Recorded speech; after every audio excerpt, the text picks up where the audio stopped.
Yun, so mga kabahay, tara, pasukin natin to. Available pa to. Nandito tayo sa may Kupang, Antipolo. So malapit to sa may Marikina. So may one parking space ka dito. Siguro kahit SUV kasya dito kasi mahaba naman no yung parking space natin. Medyo umulan lang. I think may bagyo ngayon, bagyong Amang. So ito po, pasukin lang natin yung property. So ganito kalawak yung living and dining area mo. Tapos yung kitchen. Last time na videohan ko na rin to, or na feature ko na rin siguro last year pa. Ito yung toilet niyan. And bath.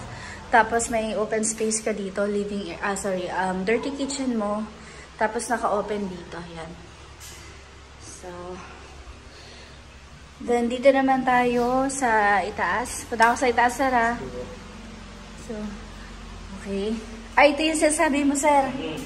Makintab na yung ano. Saka po yung namin dito sa ilaw. Ito. Basta lang natin ilaw. Ay, nasarado ko. Ayun. So, dito may open space ka. Pwedeng entertainment space mo. Tapos may mga rooms. So, 3-story ito mga kabahay. Ayan. So, may powder. Tapos ito yung first room natin.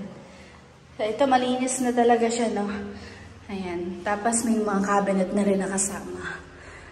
So, sa Kupang Antipolo, malapit tayo sa Lilac Panorama or malapit tayo sa Champaka, Marikina Fortune, Marikina Heights, flood free. So, dito tayo sa another room, no? Lakas ng ulan, ako. So, ito yung master bedroom natin. Meron din tong balcony. Ayan. Malapit tayo sa may gate, no, nung subdivision. Tapos, kanyang kalawak yung. So, yung sa room natin dito sa master, kahit anong size natin. May master din doon. Sige, puntahan natin. So, ito yung cabinet niyan. Malaki ang cabinet natin. Tapos, dito tayo sa 3rd floor.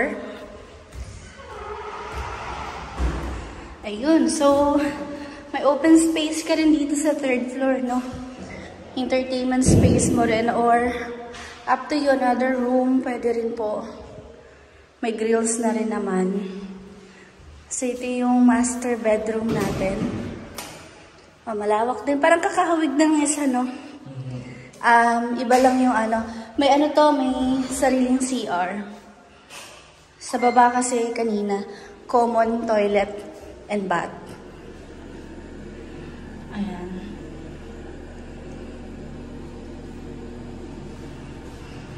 Ayan, tingnan ito. Oh! Ayan, so ito yung cabinet niyan. Tapos may balcony rin.